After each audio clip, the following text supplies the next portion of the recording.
Good morning, students. Welcome to my next class, Long Walk to Freedom. In our previous class, we discussed about what we are going to read in this text.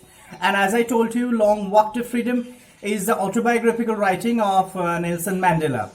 And I told, actually we discussed in our previous class that in this text, Nelson Mandela shared his experience that how he felt when he was taking the oath to be the first black president of South Africa, and how he suffered jail for last 24 years, and what he meant by freedom in different age. The meaning of freedom actually was different in his different age, and all this.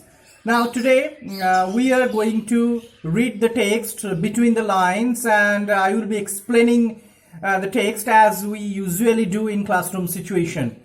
So here also we will do the same, and I want that you should ask question to me using that bmseclass.co.in, using your portal, using your user ID and password.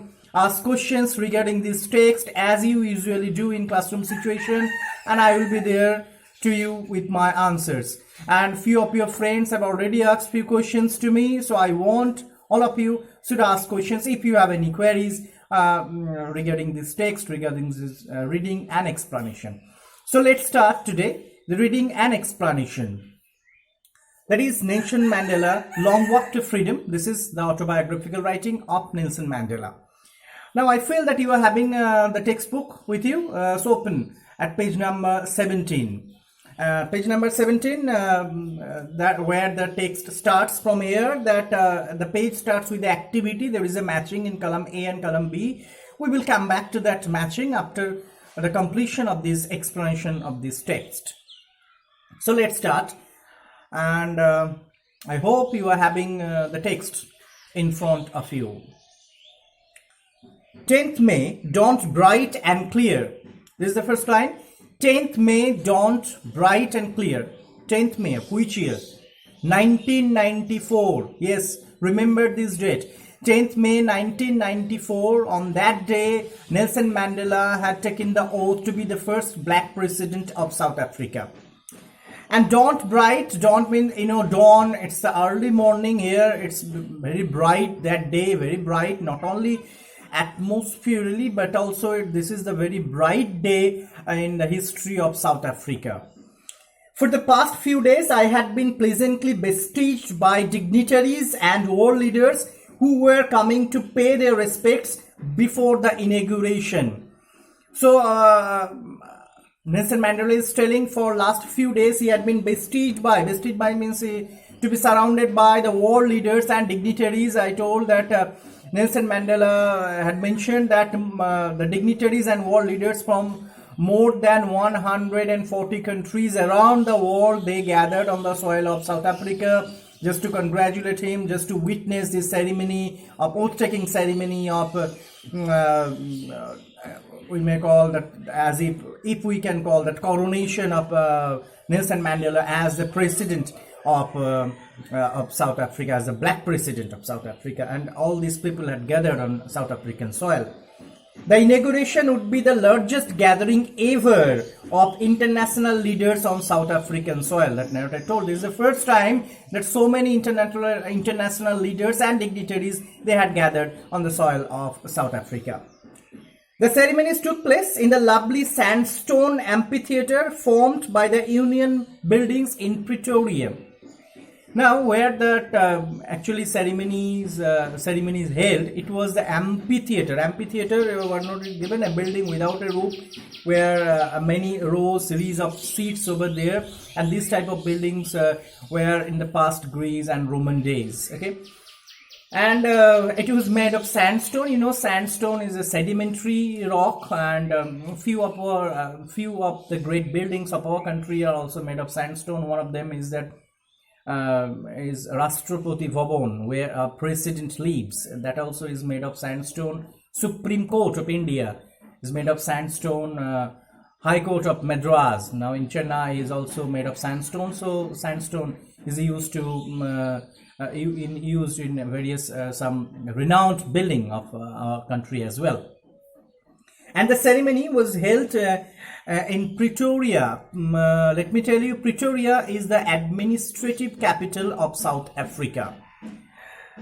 For decades, this had been the seat of white supremacy, and now it was the site of a rainbow gathering of different colors and nations for the installation of South Africa's first democratic non-racial government. So this is the first time narrator is telling that so far for last 3 centuries, for decades, 3 centuries, more than 3 centuries, it was a white rule. They used to dominate over the black people. So up to this, it was all white supremacy. So this is the end of that white supremacy in this country, and that is why the place was decorated very much with the rainbow color.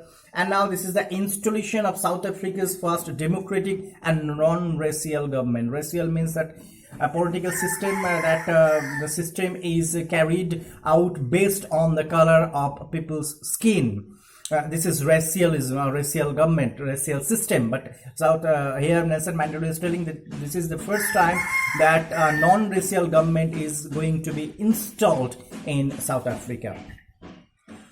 On that lovely autumn day, I was accompanied by my daughter Janani. Now I have a question. You also may have that question also.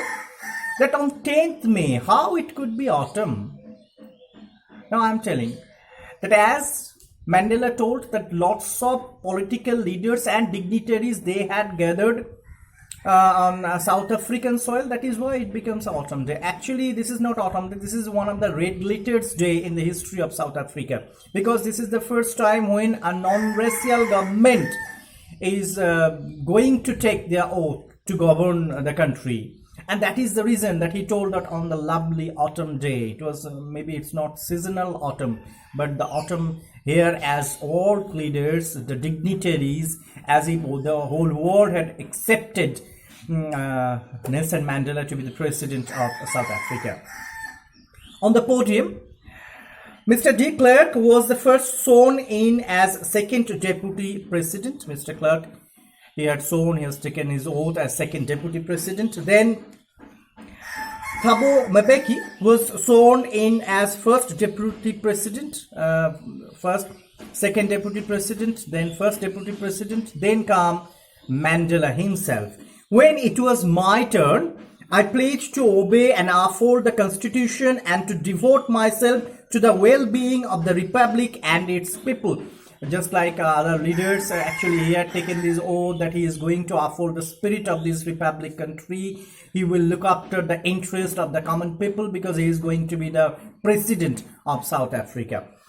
To the assembled guests and the watching world, I said, yes, assembled guests, don't forget, dignitaries and leaders, political leaders, dignitaries from many countries of the world, they have gathered on the soil of South Africa. So and the whole world is also watching, because it was in 1994 10th May, so all the people were watching through television, and that is why Nelson Mandela started his speech. Today all of us do, by our presence here, confer glory and hope to newborn liberty. Here, he just congratulated all the people who gathered there, that I hope all have gathered here today just to give a respect, just to pay their homage to this newborn liberty of South Africa. Out of the experience of an extraordinary human disaster that lasted too long, must be born a society of which all humanity will be proud. He told that it was a human disaster. Why he told? What did he mean by human disaster? We know that he wanted to mean that the white domination over the black people, where black people did not have any sorts of freedom, any sorts of rights. This has been stated, or this has been termed as a human disaster. And he told that this continued for too long a time, we know, for more than 3 centuries. Now here today we got the opportunity to be proud, because this era had ended up. We, who were outlaws not so long ago, have today been given the rare privilege to be the host to the nations of the world on our own soil. Here I told you that here we were outlaws. I told that few countries, here one note is there, few countries actually snapped their relationship with South Africa because of this apartheid system. Because of its policy of apartheid, many countries had earlier broken off diplomatic relations of South Africa. That is why Nelson Mandela told that these countries did not have, we don't have any relationship with the countries, but the people, the dignitaries, the political leaders from these countries, they had gathered on our soil. So this is a great prestige for us as well. We thank all of our distinguished international guests for having come to take position with the people of our country of what is, after all, a common victory for justice, for peace, for human dignity. He told that this is not the political victory. This is not just winning over in an election, but it's a victory for justice, it's a victory for peace, it's a victory for human dignity. Because justice, peace, human dignity, for last three centuries, this has totally been suppressed, dominated, humiliated. Now they got the opportunity, and that is why he is telling that this is not merely a victory of the election. This is a victory of human dignity. Because earlier people did not have that dignity. We have at last achieved our political emancipation. Emancipation means emancipation means that freedom from restriction, that they achieved this freedom.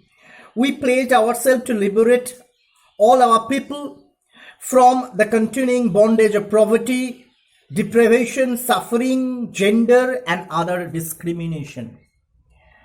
People were poor. There were racial discrimination. There was gender discrimination. There were lots of suffering. There was deprivation. Deprivation means the people were being deprived from all these rights and all this. So it was a horrible condition for the people living in South Africa. Now that is the end of this horrible condition. And he is just celebrating on this end, on this victory. Never, never and never again shall it be that this beautiful land will again experience the oppression of one by another. This is a great line. I should underline this. This is a great line told by Nelson Mandela, that never, never and never again shall it be that the beautiful land will again experience the oppression one by another. He could easily take the revenge on the white people, but he didn't. He told, no, this will be freedom for all. Everybody will enjoy the freedom. Everybody will have their right. And this is non-racial government. This is democratic government. And this will continue. This will continue to go on. The sun shall never set on so glorious a human achievement. And he termed that, really, it's a great human achievement. Let freedom reign. R-E-I-G-N. Let freedom reign. Let freedom rule their country. Freedom should prevail their country. God bless Africa. This is his first speech on the podium when he was going to take the oath to be the first black president of South Africa. I just read it. Now we are having few questions. 1, 2, 3, 4, 5 questions. I tell you that I will come back to this answer and discussions of this question later.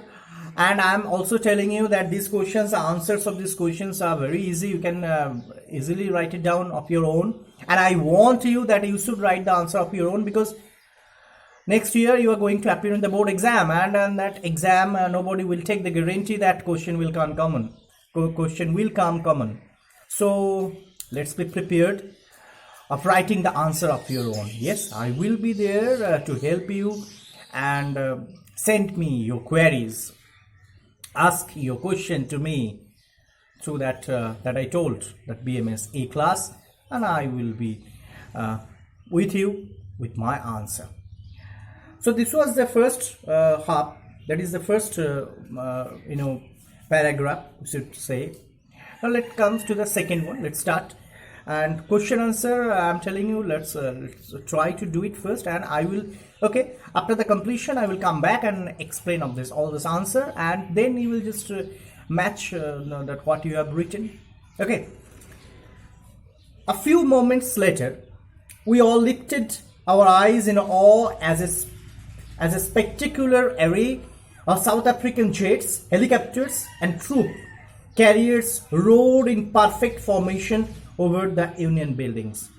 Here, spectacular array means impressive display. You might have seen that on the celebration of our Republic Day on 26th January, Indian Air Force also, they presents their that fantastic, spectacular, fabulous display by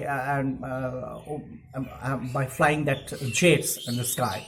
So something like this, that here the South African jets, South African Air Force, they actually showing their capacity and an impressive display, colorful and attractive display in the sky over this building, and it is easily visible because the building, as we just discussed, the building is a huge building but without a roof, so it's under the open sky.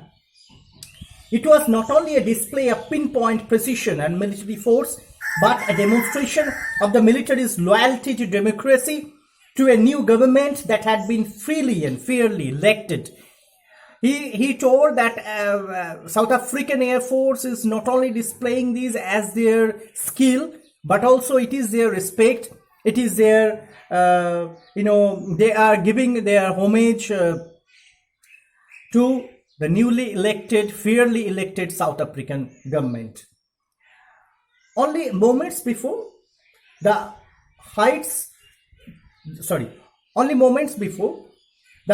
generals of the South African Defence Force and Police, their chests bead-checked with ribbons and medals from days gone by, saluted me and pledged their loyalty. He told that the chief of South African Defence and the chief of Indian Police Force, they came and just they actually here that bed checked where the chest, they're having lots of medals over their chest or on their dress and ribbons. They and pledged their loyalty. They actually paid their loyalty to the new president of South Africa. I was not unmindful of the fact that not so many years before they would not have saluted but arrested me. Now, when the chief of this army, the chief of the police, they came to take their to pay their respect, to loyalty to the South African, president. Nelson Mandela told that he did not forget those days, that when not many years ago, these people, the same people, they used to come before him, but to arrest him, not to pay their loyalty. Yes, when he was the leader for the black people protesting against this apartheid and by the order of these white people, this actually person, though they were the chief of the South African army, they were the chief of he was the chief of the people, the chief of that police force. They used to come and arrest Nelson Mandela. Finally, a cavern of Impala jets left a smoke trail of the black, red, green, blue and gold of the new South African flag.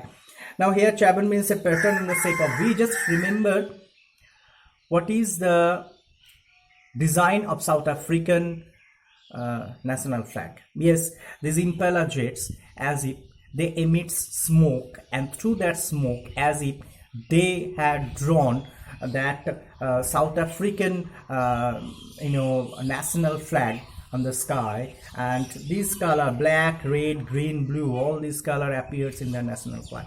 So the color of the smoke also like this, and with that smoke, as if they had drawn the national flag in the sky. So in this class, up to these, we have discussed, we have started reading an explanation, and I feel you have understood. If not, ask me question. I'm coming in my next class with the next part of this text. Till then, goodbye.